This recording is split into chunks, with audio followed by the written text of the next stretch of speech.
পিঙ্কিদি আর পুচকি দুটোকে মিস করছি। পিঙ্কিদির দিকে ব্লগেই বলে দিচ্ছি হাই। স্বর্ণা ভাইকে গুড মর্নিং।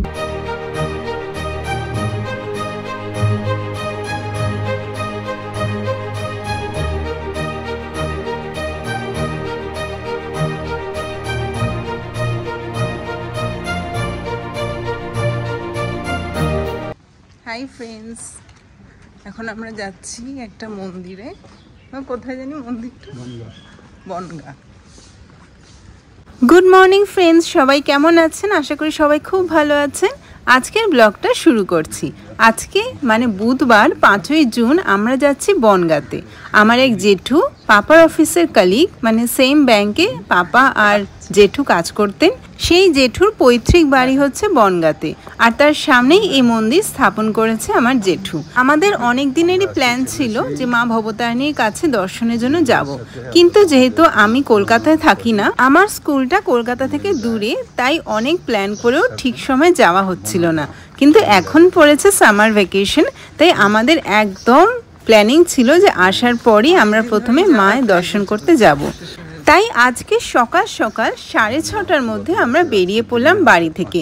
চলেছি বাড়ির সামনে জোড়া ব্রিজ বলে একটা জায়গা আছে সন্তোষপুরে, ওখানে জেঠু আসবে আর আমরা জেঠুর সাথে মিট করে একসাথে রওনা দেব। সারা দিনটা মায়ের কাছে থাকবো, কারণ আজকে সারা রাত মানে পুরো রাত তো থাকা সম্ভব হবে না, তাই আমরা কিছুটা মায়ের দর্শন করব, মায়ের কাছে পুজো দেব এবং সবার জন্য প্রার্থনা করব, তারপরে আবার চলে আসব। কিন্তু মেইন পুজোটা রাত্রে হবে। আজকে ভোরে উঠে পুজোর সমস্ত আয়োজন যা যা নিয়ে যাব মায়ের জন্য, মায়ের কাছে অর্ঘ্য প্রদানের জন্য, সে সমস্ত কিছু নিয়ে নিয়েছি এবং আমরা সকাল সকাল বেরিয়ে পড়েছি। মা একটু আগে চলেছে। লোকনাথ দরবার যে মন্দিরটা এর আগে আপনাদের দেখিয়েছিলাম, ওই রাস্তা ধরেই যাচ্ছি। মা বিপত্তারিণী মন্দিরও রয়েছে, তো সেখানে মা আর বাবাকে প্রণাম করে আজকে আমাদের যাত্রা শুরু করব। তো চলুন আমার সাথে আপনারাও দেখতে থাকুন আজকের ব্লগটা। আজকে খুবই শুভ দিন, আজকে মা ফলহারিণী পুজো। আজকের এই পবিত্র দিনে এই কামনাই রইল যাতে আমার দর্শক বন্ধুরা সবাই খুব ভালো থাকেন পরিবার সহ এবং জীবনে খুব উন্নতি করুন। আমরা এখন চলে এসেছি আমাদের সন্তোষপুরের জোড়া ব্রিজের মেন রোডে। আমাদের বাড়ি থেকে 5 মিনিট দূরত্বেই এই জোড়া ব্রিজ মেন রোড। এটাই সোজা গেলে বাইপাসে পড়ো, মানে ইএম বাইপাস। তো এখন আমরা জেঠুর গাড়ির জন্য অপেক্ষা করছি, জেঠু এক্ষুনি চলে আসবে। তো ততক্ষণে এই রাস্তার সামনেই মা ভবতারিণীর আরেকটি মন্দির রয়েছে এবং আজকেও সেখানে পুজো হচ্ছে, মা ভবতারিণীর ফলহারিণী পুজো। তো সেই মন্দিরটা আপনাদের দর্শন করিয়ে দিলাম। এখানে মা ভবতারিণী বিরাজমান রয়েছেন, তার সাথে রয়েছেন শিব ঠাকুর এবং শনি মন্দিরও রয়েছে। তবে 2 দিন আগে এই মন্দিরে একটি দুর্ঘটনা ঘটেছে, মায়ের বিগ্রহ এবং মুকুট দুটোই চুরি হয়ে গেছে, যেটা খুবই দুঃখজনক ঘটনা। মন্দিরের সামনেই ফুল ফলের দোকান রয়েছে। তো কথা বলতে বলতে চলে এসেছে জেঠু এবং আমরা জেঠুর অপেক্ষায় ছিলাম। তো আমরা উঠে পড়েছি গাড়িতে এবং আমাদের যাত্রাপথ শুরু। তো খুব উৎসাহ এবং মায়ের আশীর্বাদ নিয়ে আজকের যাত্রা শুরু করছি। তো এখন আমরা ইএম বাইপাসের অজয়নগরে চলে এসেছি এবং জেঠু বলল যে একটু চা খাওয়ার ইচ্ছা হচ্ছে, তাই আমরা সবাই মিলে রাস্তার সামনে যে চায়ের দোকানটি রয়েছে সেই দোকানে এসে একটু চা আর বিস্কিট খাচ্ছি। সকালের যে অল্প অল্প রোদ আর ঠান্ডা ঠান্ডা বাতাস সেটা অনুভব করছিলাম, খুবই রিফ্রেশিং লাগছিল। খাবো না।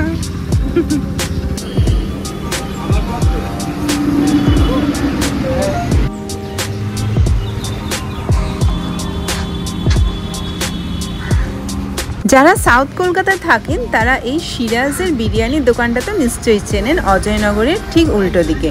তো দেখুন আমরা সিরাজের সামনেই যে চায়ের দোকানটা সেখানেই রয়েছি।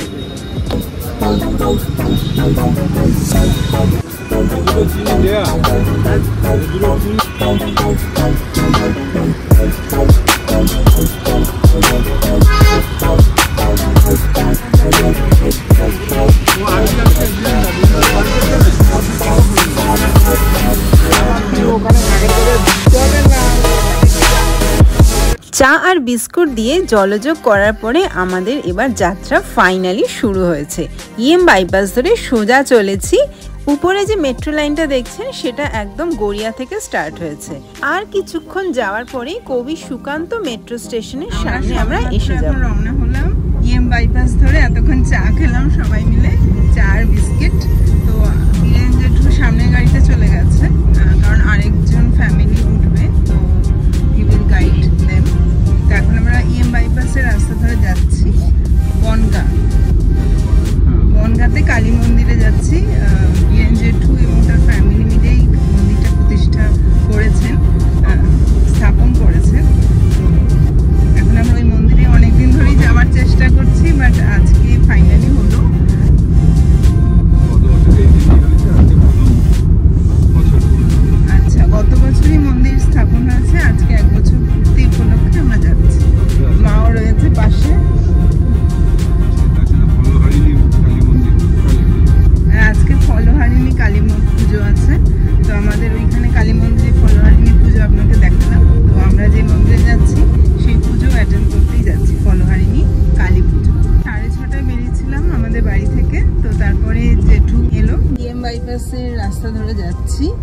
আর মেট্রোর কাজ চলছে। তো সকাল এখন 7টা বাজে।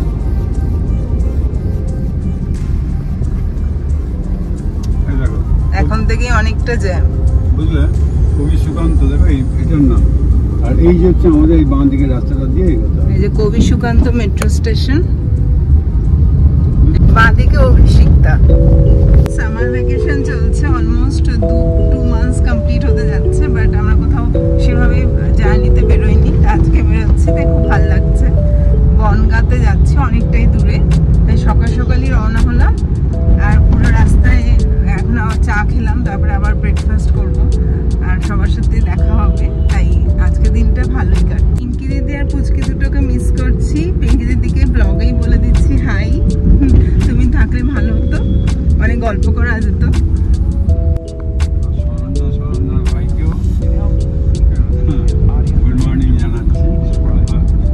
হ্যাঁ, স্বর্ণা ভাইকে গুড মর্নিং জানাচ্ছি। বাইপাসের রাস্তা ধরে চলেছি, এই পাশে ক্রোমা, ইটালিয়ান, মার্বেল। এবার কোন মেট্রো স্টেশন আসছে? এই যে বীরেন জেঠুর গাড়ি পাশে চলেছে। আমরা নেক্সট মেট্রো স্টেশনে চলে এসেছি, ভিআইপি বাজার। কবি সুভাষ থেকে ভিআইপি বাজারে চলে এলাম। ফ্রেন্ডস, রিসেন্টলি মেহেন্দি করিয়েছি। এটা অনেক দিন হলো, তাও 3-4 দিন হলো এই মেহেন্দিটা। কেমন লাগছে জানাবেন। অনেকদিন ধরে মেহেন্দি করবার শখ, কারণ আমি যেহেতু কলকাতা থাকি না, হুগলিতে থাকি, তাই কলকাতায় গড়িয়াহাটে যে মেহেন্দি করে দেয় সেটাকে খুব মিস করছিলাম। তো বাড়ি এসে এই মেহেন্দিটা লাগালাম। এখন এটা কিছুদিন থাকবে। এই হাতে এইরকম ডিজাইন আছে, আর এই হাতে এইরকম ডিজাইন। গড়িয়াহাট মার্কেটে মেহেন্দির অনেক দোকান রয়েছে, তারা করেও দেয়। তাই কারণ মেহেন্দি করার ইচ্ছা হলে আমি সাজেস্ট করবো, please go to the Gariahat market. You can have lots more collections of mehendi designs there. সেখানে সবাই বসেই থাকে, এবং it will take hardly half an hour to complete your mehendi on both hands. আমি পাও করাতে চেয়েছিলাম, but due to lack of time আমি করতে পারিনি, বিকজ আমার সন্ধ্যা হয়ে গেছিলো যেতে যেতে। আপনারা যদি মেহেন্দি করাতে চান, প্লিজ গড়িয়াহাটে যাবেন। They do completely awesome design. এই যে স্কাই ওয়াকের যে সায়েন্স সিটির সামনে দিয়ে আমরা যাচ্ছি। এই সামনে আইটিসি সোনার Bangla, the only 7-star hotel in Kolkata.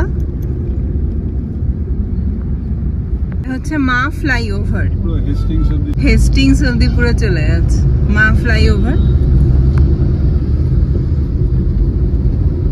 এই যে সামনে আইটিসি সোনার Bangla.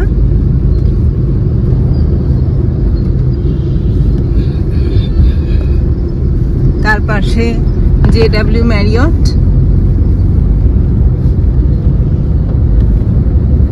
Mega city Kolkata, city of joy. এখানে কবে আসবে? চলো একদিন ঘুরে আসি। হ্যাঁ, বীরেন জেঠুকে নিয়ে যাবো। এই যে এটা হচ্ছে JW ম্যারিয়ট, আপনারা অনেকেই দেখে থাকবেন।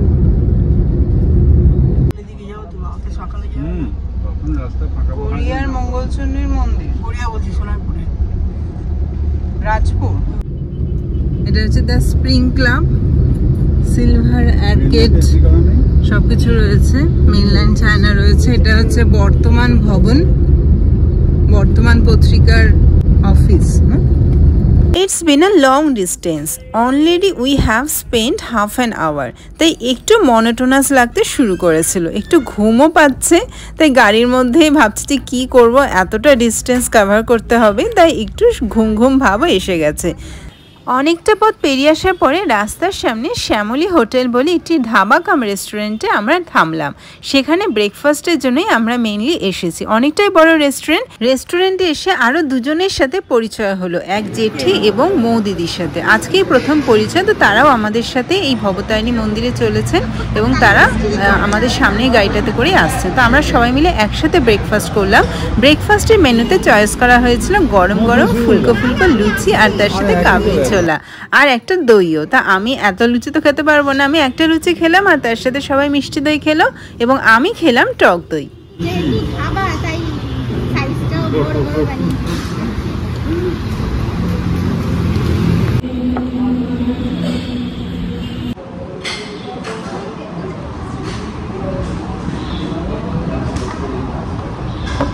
লুচি কাবলি ছোলা দিয়ে ভারী ব্রেকফাস্টের পরে আমাদের জার্নি আবার শুরু হলো। একদম এবার সোজা যেখানে যাচ্ছি মানে মায়ের মন্দিরে সেখানেই শেষ হবে, মাঝখানে আর কোথাও ব্রেক নয়। তাই এই জার্নিটা একটা লং জার্নি হতে চলেছে আর আমিও একদম রেস্ট মোডে চলে গেছি। দুপাশে জানলা দিয়ে সবুজ দেখতে দেখতে পৌঁছেই গেলাম আমাদের গন্তব্যে। দেখুন কি সুন্দর বাড়িটা, তাই ছবিটা না তুলে আর পারলাম না। তো বীরেন জেঠুর পৈতৃক বাড়ির দিকে আমরা এখন চলেছি। এই যে সামনে জেঠি রয়েছে এবং আরেক দিদি রয়েছে, আর দেখছেন কিরম কাঁঠাল ঝুলে রয়েছে বড় বড়। এই পাড়ার সৌন্দর্যটাই আলাদা সত্যি, চারিদিকে সবুজ আর মাঝখানে মেঠো রাস্তা। তার মধ্যে আরেকটা কথাও বলে রাখি, লোকালিটিটা কিন্তু খুবই ভালো এবং মিশুকে, আমাদের খুব ভালো লেগেছে। এই যে চলেছি বাড়িতে, এই যে সামনের বাড়িটা এটাই হচ্ছে বীরেন জেঠুর পৈতৃক বাড়ি। এখানে বীরেন জেঠুর দাদারা এবং বৌদি সবাই থাকে। বাংলাদেশ থেকে আসার পরে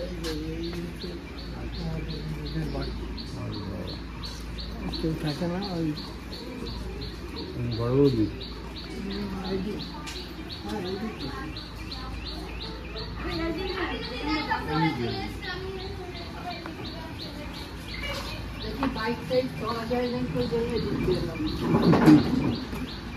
বাড়িতে ঢুকতেই দেখি আজকে মা ভবতারিণীর যে ফলহারিণী পুজো হবে তার জন্য সমস্ত সরঞ্জাম মানে কড়াই, বাসনপত্র, ডেচকি সব রাখা আছে। তো এই সমস্ত দেখে এবার আমরা ভিতরে প্রবেশ করলাম আর সোজা চলে গেলাম দোতলায়। সেখানে আমাদের বসার বন্দোবস্ত করা হয়েছিল আর দোতলাটাও খুব সুন্দর, বাড়িটা খুব ভালো করে তৈরি করা হয়েছে।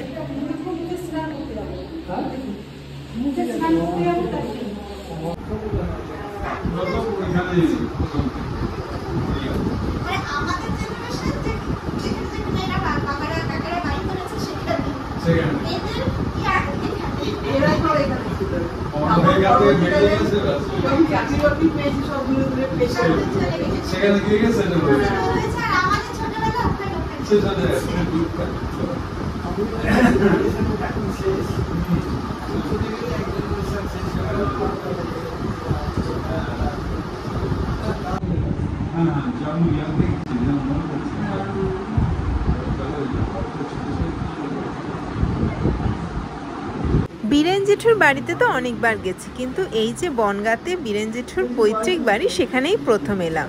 তাই বাড়িটা আপনাদের সাথে একটু দেখিয়ে দিচ্ছি, শেয়ার করে দিচ্ছি। খুব সুন্দর করে তৈরি করা এবং নতুন, এটা দোতলা। আমরা এই ঘরে বসেছিলাম আর এই চারপাশটা আপনাদের দেখাচ্ছে। এখানে একটা কিচেনের ব্যবস্থা রাখা হয়েছে আর নিচে এই সিঁড়ি যেটা পেরিয়ে আমরা উপরে এলাম, আর উপরে রয়েছে ছাদ আর অনেকগুলো ঘর রয়েছে। ঘরগুলো খুব সুন্দর করে তৈরি করা। বীরেন জেঠু তোমার বাড়িটা কিন্তু সত্যিই খুব সুন্দর।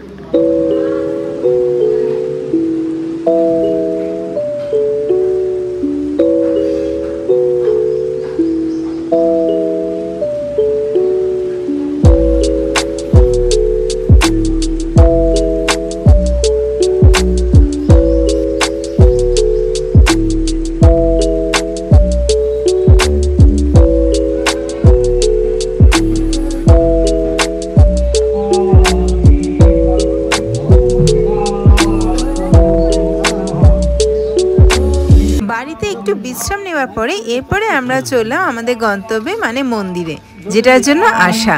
আজকে মন্দিরে মা ভবতারিণীর ফলহারিণী পুজো, আর এই মন্দিরে আমার প্রথম আসা, আমার বাবার মারও। তাই আমরা একসাথে সবাই মন্দিরের উদ্দেশ্যে চললাম। মেঠো পথ দিয়ে এবং ঘাসের উপর দিয়ে চলতে খুবই ভাল লাগছিল। তা এগুলো পেরিয়ে আমরা সোজা চলে গেলাম মন্দিরে। খুব সুন্দর মন্দির এবং ভিতরটা খুবই ঠান্ডা। মায়ের আশীর্বাদে তৈরি বলে কথা, তো ঠান্ডা তো হবেই। তার সাথে রয়েছে পরম শান্তি। মায়ের মুখটাও আপনাদের দেখাচ্ছি, তার আগে দেখে নিন কি সুন্দর আলপনা করে দেওয়া। আর এই সিঁড়িটা উঠে গেছে সোজা মায়ের মন্দিরে। এই হচ্ছে আমাদের মা ভবতারিণী মন্দির, বীরেন জেঠুর এবং তার দাদাদের স্থাপন করা, মেনলি বীরেন জেঠুরই স্থাপন করা মন্দির। মন্দিরে আজকে সকাল থেকেই পুজো চলছে, মানে নিত্য পুজো তো হয়, আর আজকে একটু বিশেষ পুজো, ফলহারিণী পুজো।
আমরা এখন হিরেন্দা এবং তার আত্মীয়বর্গ অর্থাৎ বর্দার ছেলেরা সবাই মিলে গিয়ে কালী মন্দিরকে প্রতিষ্ঠা গত বছরে করেছে। আজকে সেইখানেই চলে এসেছি আমরা। অবশেষে আমরা সকাল 6:30। হ্যাঁ দেখ মায়ের গেট আপটা এটা করেছে মন্দিরে, ভালো লেগেছে।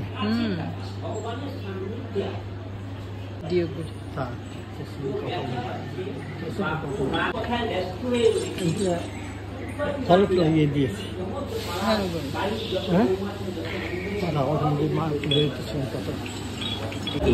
আর আমি হয়ে গেলাম মুক্তি। আমরা যেটা চাই সেটা পাই না। মীরাবাই চেয়েছিল, তাই মীরাবাই ডকুমেন্ট চেয়েছিল না, কিন্তু পাইনি। তার একটা পূর্বজন্ম একটা কারণ আছে। তা আমরাও তদ্রূপ, আমরা চাই একরকম, হয়ে যায় আর একরকম। তা উপবাস সম্বন্ধে মীরাবাই বললেন, মীরাবাই একদিন এই বৈষ্ণব ধর্মের যারা পরবর্তীকালে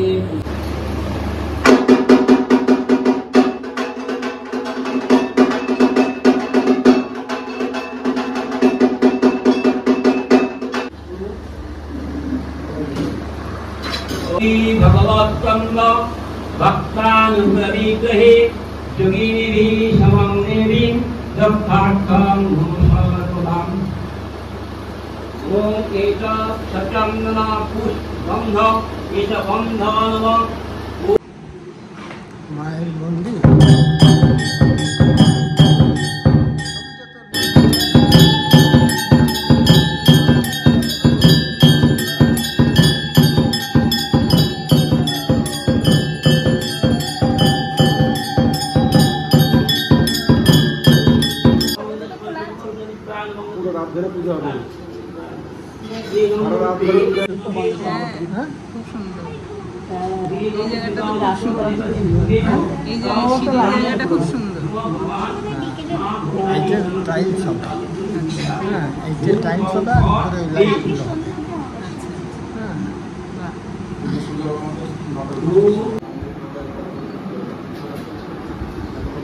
মা ভবতারিণীর সকালের পুজো সম্পন্ন হয়েছে। এবার ঠাকুরমশাই প্রসাদ দিচ্ছেন সবাইকে, এবং সেটা পাপা নিয়ে ওই দিদির হাতে দিল, এবং দিদি সবাইকে দিয়ে দিচ্ছে। প্রসাদ কিন্তু খুবই সুমিষ্ট ছিল। আজকে মা ভবতারিণীর মন্দিরে এসে সকাল সকালেই পুজো দেখে মন খুবই শান্তিতে ভরে গেল।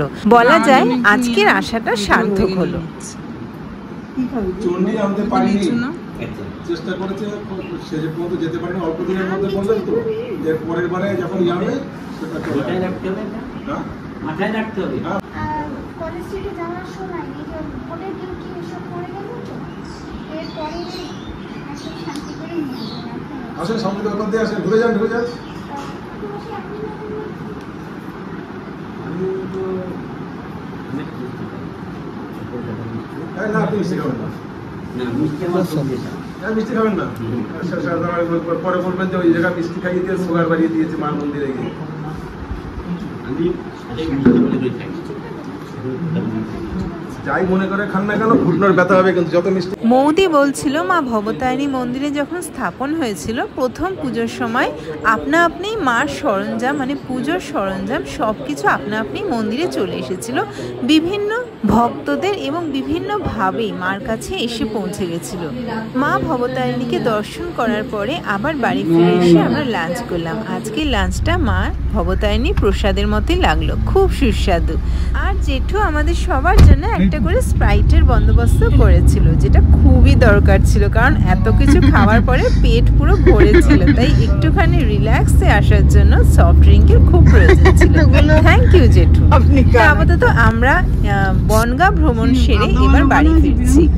একটু করে টেস্ট করে আমাদের দিয়ে দিচ্ছে। আন্দামানের ডাব কিন্তু আমরা খেয়েছি, কি বিরাট বিরাট ডাব। হ্যাঁ বলো, আমাদের জার্নি কমপ্লিট হলো, এবার বাড়ি যাচ্ছি। জেঠু অনেক কিছু খাওয়ালো, সাথে স্প্রাইটও। আমরা বীরেন্দার প্রতিষ্ঠিত নেতাজিনগরের যে কালী মন্দির, তাহলে সুভাষনগর ভুল বললাম, সুভাষনগরে প্রতিষ্ঠিত যে কালী মন্দির মা ভবতারিণীর মন্দির, সেটা আমরা দর্শন করলাম। মাকে খুবই ভালো লাগলো। আবার ইচ্ছা আছে আগামী বছর আসার, সবাই মিলে আনন্দ করে উপভোগ করার জন্যে। কারণ পুজোটা আজকে পুরোটা দেখা হলো না, কিছুটা দেখা হয়েছে, কারণ আসল পুজোটা রাত্রি 10টা থেকে শুরু হবে এবং সেটা হয়তো রাত্রি 2-2:30 অবধি গড়াবে। তো আজকে তো আমরা সেরকম প্রস্তুতি নিয়ে আসিনি, যার জন্য আমাদের খুব ইচ্ছা রইল আবার মাকে দর্শন করার আগামী বছর। ততদিন অবধি আপনারা সবাই ভালো থাকুন, সুস্থ থাকুন, এইটাই চাই। মাকে দেখতে খুবই সুন্দর, আর মন্দিরটা খুব সুন্দর সাজিয়েছে জেঠু। আবার টাইলসও হয়ে যাবে কিছুদিনের মধ্যে, খুবই সুন্দর জায়গা। আর পাশে আবার লেবু গাছ রয়েছে, কুই ডাঁটা রয়েছে, আর জায়গাটাও খুব সুন্দর। বাড়িটা বলো, বাড়িটা কত সুন্দর। বাড়িটা তো খুবই সুন্দর, জেঠুর বাড়িটাও খুব সুন্দর। আর একটা খুব নতুন জিনিস দেখলাম যে মায়ের যে জায়গাটা, মা যেখানটায় মাকে রাখা হয়েছে তার নিচে আন্ডারগ্রাউন্ডে একটা বেশ সুন্দর বড় প্রশস্ত ঘর রয়েছে, যেটা মায়ের সমস্ত জিনিসপত্র অর্থাৎ স্টোর রুম হিসেবে ব্যবহৃত হবে। এইটা আমাদের কাছে খুব নতুনত্ব লাগলো, খুব ভালো লাগলো। হ্যাঁ, এবং সেখানে প্রবেশ করার জন্য একটা এখনো কেনা হয়নি, বীরেন্দার মুখে শুনলাম যে একটা অ্যালুমিনিয়ামের মই কেনা হবে সেখানে নামা এবং ওঠার জন্য, এবং মায়ের সমস্ত রকম বাসন কোসন ইত্যাদি পুজোয় ব্যবহৃত সমস্ত দ্রব্য আদি সব সেখানে রাখা হবে।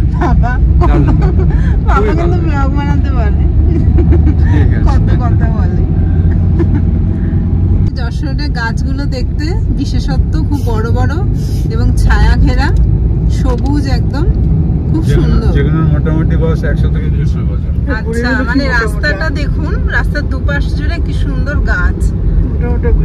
হ্যাঁ, মানে বনবীথি বলে না এটাকে, চিরসবুজ গাছ এগুলো। বর্ষাকালে আরো সবুজ হয়ে যাবে। এটা যশোর রোড। যে রাস্তাটা সোজা গেলে আপনারা আমাদের প্রতিবেশী দেশ বাংলাদেশে, হ্যাঁ বাংলাদেশে গিয়ে ঢুকবে। আচ্ছা, এই রাস্তা দিয়ে সোজা গেলে বাংলাদেশে পৌঁছে যাবে। হ্যাঁ, আমাদের অঞ্চলটা মানে আমাদের বর্ডারের নামটা হচ্ছে, সীমান্তের নাম হচ্ছে পেট্রাপোল, এটাকে নাম হচ্ছে বেনাপোল। এই পেট্রাপোল বেনাপোলকে মানে কোটি কোটি টাকার আমাদের রপ্তানি আমদানি হয় বা বাণিজ্য ভারতবর্ষের সাথে বাংলাদেশের এবং অন্যান্য দেশেরও। তো এটা খুবই গুরুত্বপূর্ণ রাস্তা, এটা যশোর রোড এটার নাম। আচ্ছা, যশোরের জমিদার রাজা প্রতাপাদিত্য, তার আমার কালীপদ রায়, হ্যাঁ, তার মা যশোর থেকে গঙ্গা স্নানের জন্য এই রাস্তাটা দিয়ে এসেছিলেন। তখন উনি গাছের দুপাশে যে গাছগুলো, এটার নাম শিশু গাছ বলে। শিশু, আচ্ছা আচ্ছা, এই গাছগুলো আজকে বিশাল বিশাল আকারে রয়েছে, দেখতেও সুন্দর লাগে।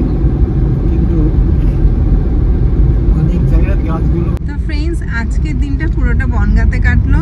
জেঠুর স্থাপন করা কালী মন্দিরে আজ ফলহারিণী পুজো এবং মাকে অপূর্ব সুন্দর লাগছে, এবং তার সাথে জেঠুর ফ্যামিলির সাথে অনেক আলাপ পরিচয় হলো, অনেক ইন্টারাকশন হলো, খুব ভালো লাগলো।